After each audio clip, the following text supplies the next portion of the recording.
Kenapa gue brandingnya Kriplo? Karena yang jualan jomblo. Sampai sekarang masih.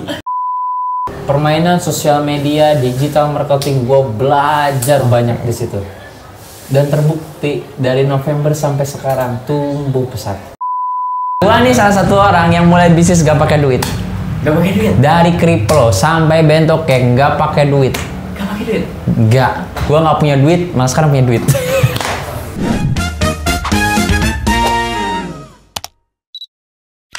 Oke, halo guys, sobat Pobia semua, balik lagi dengan kita di sini dan tentunya gua nggak sendirian ya. Kali ini kita berada di segmen yang berbeda, segmen bola bisnis yang tentunya nanti di dalam perbincangan ini kita akan belajar dan juga sharing-sharing pengalaman ya dari sebuah bintang tamu yang sudah menjalankan bisnisnya sendiri. Sekarang kita kedatangan bintang tamu Bang Ariel. Apa kabar Bang Ariel? Alhamdulillah sehat ya. Jauh-jauh loh. Rumah lu di mana sih dah? Di Bantarjati. Bantarjati. Warung Jambu tahu? Tahu. Oh, tapi tadi nggak dari situ ya? Iya. Dari mana tadi tuh? Kegiatan di luar tadi. Ada kegiatan dulu ya. Emang sibuk banget Ariel ini. Emang harus janjian sama dia tuh udah dari lama karena dia udah setiap harinya udah ada schedule-nya sendiri ya. Tapi akhirnya sekarang datang di Pobia ini atau podcast boleh bicara buat sharing-sharing ilmu bisnisnya Ariel ya. Nggak apa-apa ya, kita di sini sama-sama belajar gitu. Oke, mungkin langsung aja kali ya. Lu mulai berbisnis ini dari kapan nih Ariel? Karena kan gue tahu dia dari SMA ya, kita sekelas di Mandua Kota Bogor tuh dari kelas 10 malah ya? 11 ya? Dari kelas 11 kita sekelas dan gue sering ngelihat dia itu emang sudah mulai berbisnis dari SMA itu ya. Awal bisnis lu itu apa nih? Jualan apa dulu nih? Biasanya kalau di SMA jualan apa nih? Oke. Sebelumnya kalau ngomongin bisnis sebetulnya beda ya antara jualan sama bisnis itu beda. Ya, benar-benar. Dua hal yang berbeda, tapi semua orang yang berbisnis pasti mulai dari jualan. Nah, kalau ditanya gue dari kapan jualan sebetulnya gue jualan itu dari SMP. Dari SMP? Oh, SMP. Dari SMP. Mungkin basicnya dulu SD kali ya, tapi SMP. Kenapa gue jualan? Mungkin karena ketika itu jadi satu momen ketika gue kelas 7. Kelas 7 berarti kelas berapa? 1 SMP ya? 1 SMP. Atau SMP gue dapat sesuatu yang nggak didapat sama teman-teman seusia gue. Apa itu? Gue dapat tekanan hidup yang luar biasa. Ya, jadi kebanyakan ya seorang pembisnis yang senang jualan itu kebanyakan karena memang suatu keadaan. Emang benar. Kebanyakan ya karena tekanan yang datang, akhirnya dia mencoba untuk keluar dari situ. Nah, gue tuh sebetulnya jualan sama ibu gue dulu, jualan nasi uduk sampai SMA gue masih jualan ketika itu. Tapi yang bisnis yang betul-betul yang gue jualan sendiri itu dari gue lulus SMP. Lulus SMP 2020 gue ingat banget. Oke. Umur berapa ya berarti? Umur 16 tahun 16. Ya. Enggak. 16 17 lah ya.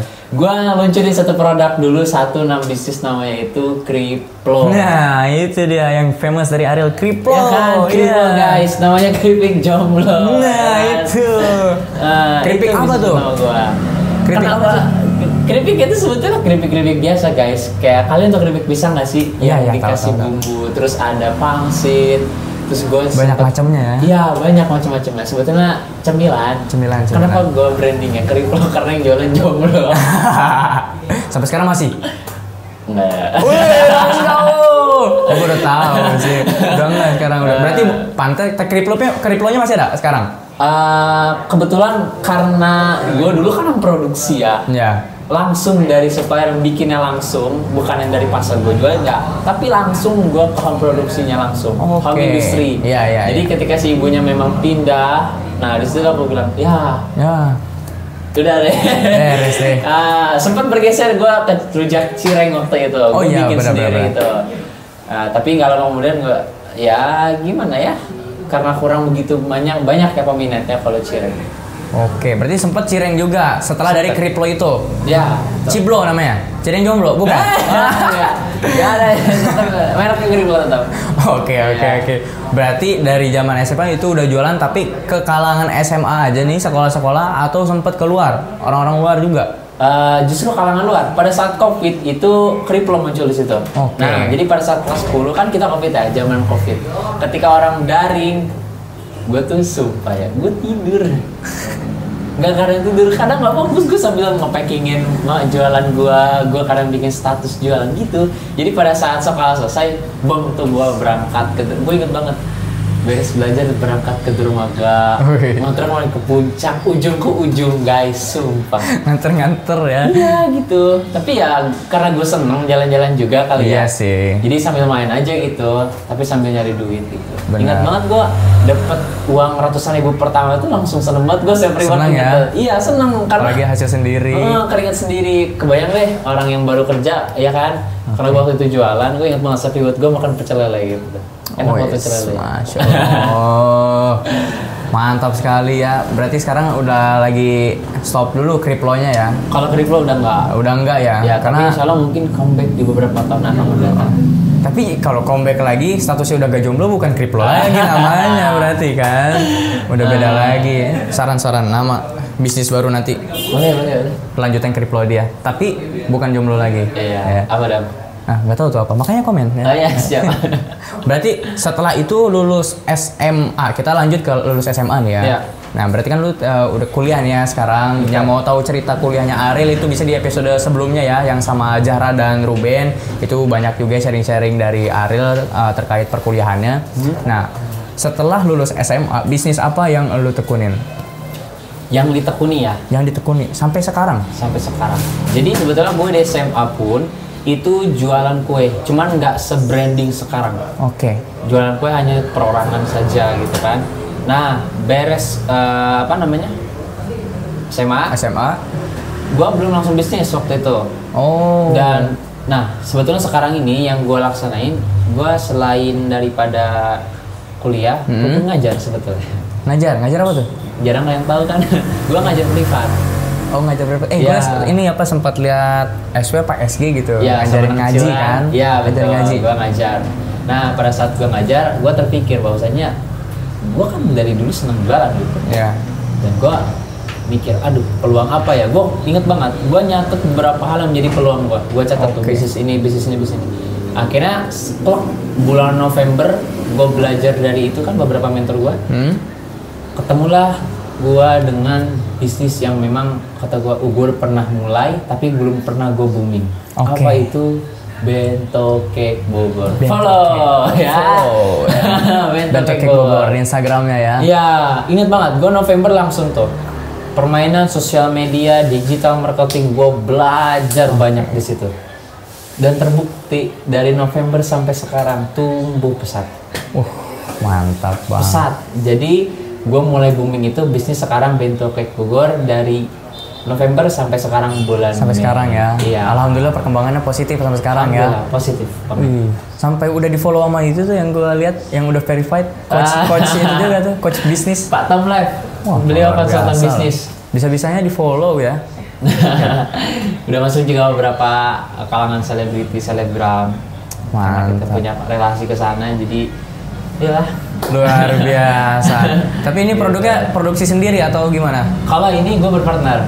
Partner. Tadi kan gue bilang bisnis dengan jualan nih beda. Iya. Dulu Kriplo gue bikin sendiri, gue packaging sendiri, gue ngirim sendiri. Sekarang beda. Gue berpartner dan gue mengatur sistemnya. Inilah bisnis sebetulnya. Emang yang membedakan jualan dengan bisnis ya itu bisnis itu ada sistemnya. Kalau jualan tuh semuanya serba sendiri ya. Serba sendiri. Mulai dari belanjanya, produksinya, pemasarannya, udah semuanya capek sendiri. Itu dagang. Ya, makanya banyak orang di luaran sana ya, kalau misalkan mau berbisnis itu harus punya sistem, dibikin alurnya bagaimana. Jadi jangan sampai kan kita nggak selalu sehat, ya kan, umur juga kita nggak selamanya muda. Jadi harus bisa pikirin gimana caranya ini bisnis itu bisa berjalan ya. Betul. Tanpa harus kita berkecimpung di situ semuanya. Ada bagian-bagiannya. Mantap sekali. Berarti sekarang yang lu sibukin dari Bento Cake ini apa nih? Dari segi marketingnya gimana? Sebetulnya gue belajar banyak di sini ya, apalagi terkait bisnis gitu. Gue blank banget dan otodidak. Otodidak ya? Basically otodidak ya. Walaupun gue punya guru, punya mentor, gue melihat cara dia memanage seperti apa, cara dia marketingnya seperti apa. Gue belajar karena kan gue ikut sekarang sama satu travel ya, namanya Niat Umroh. Di situ juga gue banyak belajar sama spesialis digital marketingnya seperti apa. Karena gue lihat zaman sekarang bisnis itu beralih begitu cepat. Benar. Yang offline itu bisa jadi sepi karena kalah sama yang online. Apa? Efeknya booming, viral. Benar. Itu, ya kan? Karena makanya sekarang lihat, wah bisnis tiba-tiba rame, Mie Gacuan, salah satunya ya. booming, buka rame. Betul. Bisnis ini rame, apalagi kecantikan. Wah, ya cewek-cewek ini biasanya ya. Luar biasa gitu. Jadi gue dibilang belajar otodidak, gue bilang iya gue otodidak. Karena gue ngeraba-raba nih sebetulnya sekarang gitu. Oke, berarti sekarang selain lo menjalankan bisnis lo sendiri, lo juga berada di bagian suatu perusahaan lain gitu? Atau bagaimana? Atau bantu aja kayak tadi di Niat Umroh, lo part of Niat Umroh atau bagaimana nih? Dibilang part of ya, gue termasuk part of ya. Termasuk ya. Tapi bukan karyawan yang menjadi tanda tangan kontrak harus seperti apa itu belum. Tapi gue menganggap bahwasanya Niat Umroh ini adalah rumah gue, sekolah gue, dan tempat gue belajar di situ. Dekat juga kan sama CEO-nya. Ya, alhamdulillah. Dekat juga. Selain Niat Umroh, lo ada di perusahaan apa lagi nih yang dekat gitu? Yang dekat, sebetulnya beberapa perusahaan ada ya. Tapi gue nggak mau sebutin merek. Silent ya. Pokoknya banyak ya. Tapi intinya lu dengan berrelasi dengan bagian-bagian itu, ya lu bisa belajar di situ kan. Betul. Ya pada ujungnya lu ingin buka usaha sendiri dan berhasil di usaha yang lu jalanin kan. Betul. Oke, berarti tapi sebelum ke bento cake ini, sebelumnya pasti pernah nyobain usaha-usaha lain yang kayak tadi Kriplo, Cireng. Selain itu ada lagi nggak? Sekiranya usaha-usaha yang ada pernah mencoba terus gagal, drop gitu. Banyak, ada nggak? Gua tuh di Desember 2023 baru kemarin. Gua dulu kan gue yang pramuka ya. Nah, pramukonya ini aktif banget sama SMA. Gue nih anak pramuka, jadi SMA nih gue anak pramuka. Dulu ngadain event namanya di Mandua, Kompra ya. Nah, Kompra 2022. Gue inget banget, gue jadi wakil ketua di situ. Dan gue ngadepin orang-orang UMKM. Jadi gue ditugasin sama pembina gue, pegang nih bagian UMKM. Karena kan ada bazar ya dalam satu event itu biasanya. Gue pegang bazar di situ, gue pelajari bagaimana sistem. Mau masuk kamera dia. Sorry ya. Mohon ini. Security. Maaf ya. Bisa-bisanya. Ini sorry ya. Ada iklan. Nggak usah di-skip ya. Jadi pada saat event kan dari event. Ya, event. Jadi kan gue nih di SMA nih ikut pramuka dan ngadain event namanya Kompra ya, kompetisi pramuka nasional. Gue ditugasin pembina gue untuk megang UMKM bazar. Nah, di situ gue bilang, kalau gue kasih tanggung jawab ini berarti gue bakal ngambil ilmu di sini. Betul. Ya kan, gue pelajarilah polanya seperti apa, mekanismenya seperti apa ketika orang bazar. Selesai, tahun 2000 udah selesai. Akhirnya gue bilang, kalau gue lulus, gue mau jualan di sini. Iya, benar. Kenapa? Karena gue tahu, gila gitu, luar biasa perputaran uangnya cepat gitu kan. Akhirnya apa? Betul. Desember kemarin gue buka stand di situ di dan gue salah satu pembelinya di situ. Jualan kue kan? Enggak, roti bakar. Iya, roti bakar. Roti bakar kue. Roti bakar. Itu salah satu bisnis gue juga sebetulnya yang mungkin belum terlalu difokusin, tapi sesekali ada bazar gue suka jualan juga roti bakar mak bro. Jualan gitu ya, roti bakar mak bro. Iya. Dan dibantuin sama beberapa teman lu juga kan? Sebetulnya berdua. Cuma karena teman-teman kita banyak ya, dan yang berdua ya. Gitu. Tapi ada nggak teman sejati lo yang nemenin lu perkembangan lu gitu sampai sekarang? Dia bener-bener real sahabat gitu. Alhamdulillahnya gue nih bersyukur ya, dititipin banyak temen yang betul-betul sahabat. Jadi gue nggak bilang bahwasanya teman-teman gue nih, kan banyak ya, teman tuh banyak nggak sih? Iya, kan? benar. Tapi yang sahabat tuh sedikit. Benar. Dan alhamdulillahnya gue selalu dideketin sama orang-orang yang betul-betul sayang sama gue. Dari mulai SMP, Trisil ke SMP masih ada, SMA pun masih ada. Alfi salah satunya orang-orang baik luar biasa. Ya.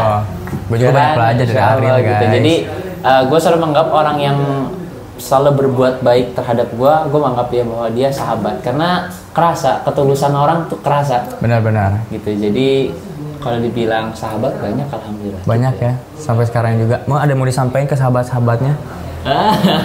Sahabat.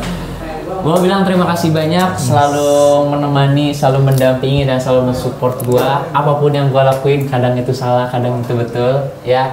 Dan gue berharap dan gue berdoa semoga apapun yang lagi kalian lakuin itu dimudahkan, ya, apa yang dicita-citakan terkabul dan amin. Kita sama-sama nggak hanya dunia tapi akhirat. Betul, itu yang paling penting ya, apalagi ketika kita memutuskan untuk menjadi pengusaha, Ril ya. Tentu tujuan kita bukan hanya untuk mencari materi atau dunianya aja, benar nggak? Karena kalau tujuan kita mulai bisnis hanya untuk kaya, siapa yang puas coba yang namanya sifat manusia, ya kan? Pada ujungnya kita akan merangkul orang-orang yang di sekitar kita yang sekiranya bisa diikut untuk selalu melakukan kegiatan yang positif dan bermanfaat bagi orang banyak. Nah, pasti Ariel juga ada tips and trick atau apa ya, tips rahasianya biar dia itu dilancarkan dalam segala usahanya, karena dia juga selain seorang entrepreneur tapi juga social aktivis yang pernah disinggung di video sebelumnya, aktif juga di Yatim Village ya. Betul. Nah, Yatim Village itu sebetulnya gue yang nggak tahu ya terkait apa disebut komunitas inilah ya. Jadi gue mau sedikit tanya-tanya nih tentang Yatim Village itu. Lu tuh bagian apa di situ dan kenapa lu bisa berkecimpung di Yatim Village ini? Oke. Kalau gue ditanya sebagai apa di situ, gue nggak bilang sebagai karyawannya di situ. Oke. Bukan. Tapi gue orang yang mensupport kegiatan yang ada di Yatim Village. Jadi jatuhnya donatur ya. Oke. Donatur yang menjembatani anak-anak muda terutama untuk berbuat baik kepada anak yatim. Nah, jadi sebetulnya ya, kalau kalian pernah, banyak teman-teman gue sering ikut ke Yatim Village. Setiap gue datang, itu yang pertama kali anak-anak minta yang datang gue disamperin. Apa yang mereka minta? Kali pengen baju, kali pengen baju. Wah, luar biasa. Kadang gue posting kan di status itu. Suka lihat. Sebetulnya apa ya? Ketika kehadiran gue di sana tuh jadi harapan buat mereka gitu lah ya. Disambut banget ya. Iya, satu sisi kadang gue ngerasa kayak gue bersyukur gitu. Ternyata ada harapan yang mereka titipkan ke gue. Dan gue kadang sedih. Kenapa? Karena gue nggak bisa ngasih semua. Gitu lah. Karena anak-anaknya banyak. Ratusan anak di sana. Ratusan ya. Dengan berbagai background yang banyak banget macam-macam. Di daerah mana Yatim Village itu? Otista. Oh, deket Otista. Otista Di ini. Bogor Tengah. Pasar Bogor. Iya, Pasar Bogor. Sudah rencana. Belah mananya? Belakang warung Bogor ke bawah. Belakang warung Bogor. Oh, Iya, deket Bang situ. Bebek Omaris. Tahu. Di belakang. Dia di belakangnya situ. Bawah. Oke, berarti lu sering berkunjung ke situ dong? Tiap hari atau gimana? Gue biasa Senin Kamis. Oh, Senin Kadang kan mereka Kamis. puasa ya. Penyaluran ya? Iya, betul. Gua kadang ngumpulin dana buat nyalurin takjil ke sana. Iya, rajin banget. Luar biasa sih Ariel ini ya. Setiap ya jadwal-jadwalnya Senin, Kamis itu selalu open gitu. Yang mau bantu buat persediaan takjil ya. Biasanya Buka takjil. anak-anak yatim. Ya, ternyata jaga hubungan juga sama anak-anak yatim ya. Apa yang menggerakkan hati lu sih ya? Segitu pedulinya dengan komunitas ataupun kalangan dari Yatim Village ini? Sebetulnya balik lagi satu sih. Gue dapat pesan sama guru gue kayak gini. Lu baik, mati. Nggak baik, juga mati. Mending mati baik apa mati nggak baik? Nah, Mati baik. Ya kan? Jadi lu dikenalnya baik. benar. Gitu. Sebenarnya simpel itu. Gue meninggalkan sesuatu ketika gue udah nggak ada. Nah, gue terkenangnya sebagai apa? Oh iya, ternyata pernah ini. Gue pengen ke situ. Dan apa salah satu investasi terbesar gue adalah karena anak yatim ini doanya mustajab. Iya. Luar biasa ya. Kenapa tadi lo bilang kan singgung? Kenapa usahanya lancar? Ya gue nggak tahu. Iya. Doa mana yang di Allah ijabah gitu dari anak-anak itu. Gitu, sehingga ya gue bilang gue tumbuh cepet hari ini tuh. Gitu. Alhamdulillah seperti itu. Gitu. Wah, luar biasa. Emang ya, dalam perjalanan sebuah usaha gitu ya, nggak lepas dari yang namanya hal yang seperti ini gitu ya. Maksudnya kalau misal kita cuma mikirin yang logikanya aja, kira-kira kenapa usaha ini bisa jalan gitu ya. Padahal begini-begini aja ya, tapi lancar gitu ya. Betul. Itu ada faktor-faktor lain sebenarnya ya. Nah, terutama bento cake. Kalau kalian lihat, bento cake itu bukan gue yang pertama. Ada yang lebih banyak. Gue kadang cross check ya, kan gue kadang di pasar ya kan. Iya. Gue cek, wah ada bento cake Bogor. Terus gue lihat apa yang mereka kurang ternyata. Sebelum itu gue punya fondasi nih. Iya. Gue mau bangun apa nih bisnis bento cake ini. Ternyata pas gue cek, gue tumbuh bagus nih, teng dari omset pun bagus. Terus gue lihat, kadang gue ngecek ke sebelah, apa yang mereka kurang? Oh, ternyata ini. Apa tuh? Mereka tidak membangun awareness dalam sebuah bisnisnya, nggak membangun sebuah brandingnya. Mereka hanya menjual produk. Itulah bedanya, jualan dengan bisnis. Benar, Gitu. benar. Emang ciri khas banget ya gayanya Ariel ini kalau masarin bentonya. Makanya dicek Instagramnya ya. Bento, TikTok ya kalau bento cake gitu. Ada. TikTok ada, Instagram juga ada. TikTok. Iya. Bento Google cake pun ada. Bogor. Luar biasa sekali. Kedepannya rencana buat bento cake ini gimana Ariel? Gue punya mimpi. Emak gue ya, gue ngomongin emak gue. Emak gue tuh ngomong kayak gini pada saat sekarang tuh Ril. Kenapa kau nggak kerjakan anak-anak SMA yang baru lulus SMK? Ya kan? Karena kan banyak anak-anak kuliner gitu ya, yang mereka banyak punya kemampuan di sana. Sebetulnya gue pengen punya keinginan ke arah sana, cuman mungkin hari ini belum saatnya gue ke sana, gitu kan? Karena gue pengen kuatin dulu akarnya gue dulu gitu. Sebetulnya gue nih sekuat apa dulu gitu loh. Dan gue belajar banyak hal juga. Gue belum begitu baik dalam mengelola uang, gitu kan? Karena uang nih sifatnya goib. Sumpah, lu megang uang gatel bro. Cobain deh kalian megang uang tuh gatel banget. Uang udah gede, belanja itu, belanja ini. Sebetulnya nggak kadang perlu gitu. Itu yang manajemen dulu gitu. Jadi menurut gue hari ini gue beresin dulu deh diri gue dulu. Pada saat yang tepat pasti nanti ketemu dengan tracknya. Dan gue punya impian memang kelak Bento Cake akan mendunia. Punya outlet store di sana, di mari, dan nggak tahu jalannya kapan. Tinggal tunggu waktunya. Ya, yang penting ada mimpi, ada tujuan dan rencananya. Kita doain ya teman-teman, semoga rencananya Ariel ini membuahkan hasil yang baik, sukses dengan Bento Cake ini, dan juga mungkin nanti bakal ada usaha-usaha lainnya gitu ya. Amin. Insyaallah. Kita doakan pokoknya terbaik buat Ariel. Udah berapa menit ya? 20. Oke, udah 20 menit. Gak kerasa ya, itu kita ngomongin bisnisnya Bento Cake Ariel ya. Ya. Jadi, gue mau tanya lagi nih Ariel. Ya. Banyak orang yang bilang kalau buat bangun bisnis itu harus ada modal. Betul. Modal ini dalam konteks uang ya. Nah, untuk membangun Bento Cake ini lu awalnya bagaimana? Apakah lu mengeluarkan modal yang banyak atau gimana?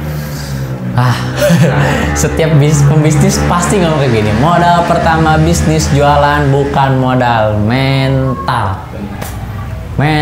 Kemarin gue ketemu hari Sabtu kemarin, gue ketemu sama salah satu founder ST, Mas Haidar. Mas, aku tanya, di mana momen titik balik menjadi seorang pengusaha? Pengusaha bukan kau punya uang segala macam apa, mental. Wah, jantung gue bergetar kenceng ya. Betul, ternyata mental, keberanian, mental itu yang paling utama, dan dia punya kemauan yang kuat. Itu sebetulnya yang menjadi kenapa kok bisnis punya jalan, ternyata orang sukses kenapa bisa besar. Keberanian ternyata yang mereka punya. Gitu. Mental ya. Mental. Karena mental ini dia berperan bukan hanya di awal ketika mulai bisnis, tapi untuk memaintain bisnis itu bisa tetap berjalan konsisten. Betul. Mental. Belum di tengah jalan. Kadang yang sulit bukan bangun, tengah jalan. Mempertahankan sulit itu. Iya. Ya luar biasa. Itulah yang menjadi tantangannya, mental. Iya, mental itu penting juga ya. Di samping ada faktor-faktor lain yang penting juga buat membangun bisnis, tapi terkadang yang orang lupa itu ya. Mereka tuh beberapa orang ada yang menyebutkan bahwa gue mau bangun bisnis bagaimana? Modalnya nggak ada, modal terus yang diomongin ya, tapi kan kita juga perlu ilmunya, perlu mentalnya. Benar banget, ketika kita mulai bisnis, membangun sebuah bisnis, menjalankan bisnis, yang paling diuji itu mental, Real. Mental ya. Mental. Apalagi nih bos sniper kan, luar biasa ya kan. Biasa. Gua nih salah satu orang yang mulai bisnis gak pakai duit. Gak pakai duit? Dari Kriplo sampai Bento Cake gak pakai duit. Gak pakai duit? Gak. Gua gak punya duit, malah sekarang punya duit. Real, gue nggak megang duit dari awal. Jarang banget ya, jarang banget ada orang bisa bangun bisnis tanpa duit. Gue bilang mental, sama satu lagi investasi ilmu. Ini yang kadang males belajar. Ilmu itu padahal yang menjadi salah satu indikator yang paling penting ya. Betul. Ilmu harus belajar sebetulnya. Dan jangan cepat puas, apalagi di umur kita yang muda ini ya. Iya. Kadang kalau baru capai suatu tujuan tuh udah langsung leha-leha, itu yang bahaya ya. Betul. Kadang ya, maksudnya gue ngomong kayak gini juga bukan karena gue ngerasa benar. Yeah. Tamparan gue juga kadang gue ngerasa puas, tapi dapat tamparan lagi. Oke, belajar lagi, tampar lagi, belajar lagi. Iya. Ini share nih pengalaman ya. Iya. Emang itu kondisi yang dialamin kan. Betul. Makanya teman-teman yang ngalamin kondisi itu harus diatasi dengan tindakan yang benar. Jangan cepat puas, pokoknya jangan terlalu nyaman di zona aman deh pokoknya ya. Harus terus kembangin diri ya, karena dunia ini terus maju. Kalau kita nggak belajar, orang lain pada maju, kita stuck, gimana Rila? Iya, gak enak, nanti ketinggalan, iya kan? Iya. Gak enak kan ditinggal? Gak enak. Oh, jadiin kedua gak enak kan? Aduh, ini luar biasa pokoknya bro. Ini dulu ya. Iya boleh, udah habis dia. Gimana ini? Aduh, maaf deh lah. Udah makan ada kucing, minumannya habis. Santai, udah nggak apa-apa. Silakan. Deh. Oke, mungkin walaupun udah diisi air minumnya, tapi kayaknya langsung kita akhiri ya, karena ini udah tembus berapa nih? 25 menit ada ya? 25 menit ada ya, tapi isinya itu betul-betul sangat, semoga adalah yang kita sharing-sharing di video kali ini bermanfaat. Amin.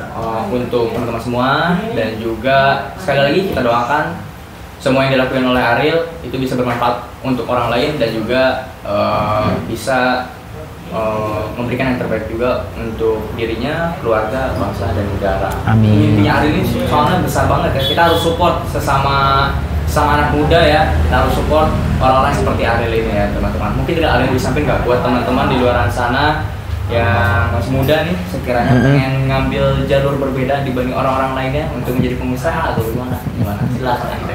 Iya, pesan buat teman-teman ya, anak-anak muda terutama yang baru lulus SMA, karena aku juga basically sekarang bangun komunitas yang banyak anak-anak SMA. Pesan aku mulai dari sekarang, temuin hal yang menjadi passion teman-teman.